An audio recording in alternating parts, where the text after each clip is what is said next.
In our top story on WION, Israel continues its aerial campaign against Syria. The Israeli military said it conducted about 480 strikes on strategic military targets in Syria over the past 48 hours. The targets included 15 naval vessels, anti-aircraft barriers, and production sites in several cities. The Israeli military released several videos it claimed showing strikes on Syria, including the port of Latakia. Israeli Prime Minister Benjamin Netanyahu said Jerusalem wants relations with the new regime in Syria, but warned that the country's forces will respond forcefully if the rebels permit Iran to re-establish itself in Syria.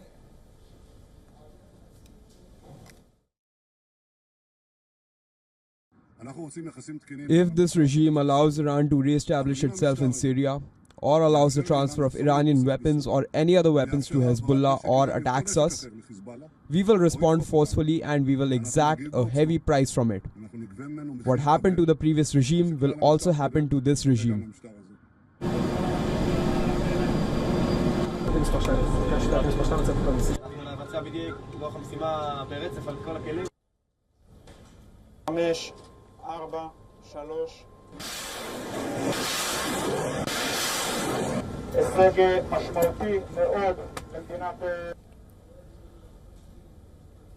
Israel acknowledged pushing into a buffer zone inside Syria following the overthrow of President Bashar Assad, but it remained unclear if its soldiers had gone beyond the area, which was established through the 1974 deal between the two countries.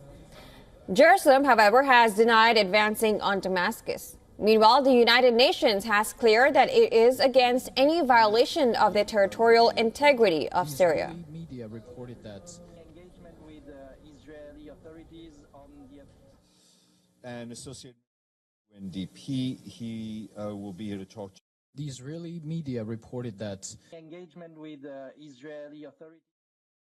We're against these types of attacks. I think this is a turning point for Syria. It should not be used by its neighbors to encroach on the territory of Syria. Meanwhile, Mohammed al-Bashir announced on Tuesday that he was taking charge of the country as caretaker prime minister. Now, in a brief address on state television, al-Bashir said he will lead the caretaker government until March 1st. He ran the rebel-led Salvation government before the 12-day lightning offensive swept into Damascus. Their caretaker prime minister held a meeting with his government and later in the day told Al Jazeera that his country needed peace and stability after nearly 14 years of war. Abu Muhammad al-Golani, who is the leader of the rebels, said that Syria isn't ready for another war, adding that the people are exhausted from the conflicts. Rebels said that they had taken the eastern city of Deir ez-Zor, while Syrian Observatory for Human Rights has confirmed Kurdish forces had withdrawn. The War Monitor said the fighting between Turkish-backed and Kurdish-led forces in northern Syria has left 218 people dead in just 3 days.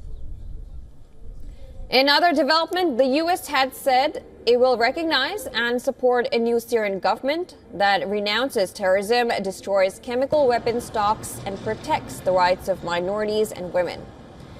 Now, this comes after U.S. Secretary of State Antony Blinken spoke about the situation in Syria with counterparts from Jordan, the United Arab Emirates, Qatar, and Egypt. Now, White House National Security Communication Advisor John Kirby told reporters in a telephone that Biden administration doesn't want to give ISIS an opportunity to exploit what's going on. Now, as the situation continues to be volatile, India on Tuesday evacuated 75 Indian nationals from Syria. India's Ministry of External Affairs said that all evacuees have safely crossed over to Lebanon and will return by available commercial flights to India. The evacuees include 44 Zareen from Jammu and Kashmir, who were stranded at Saida Zainab,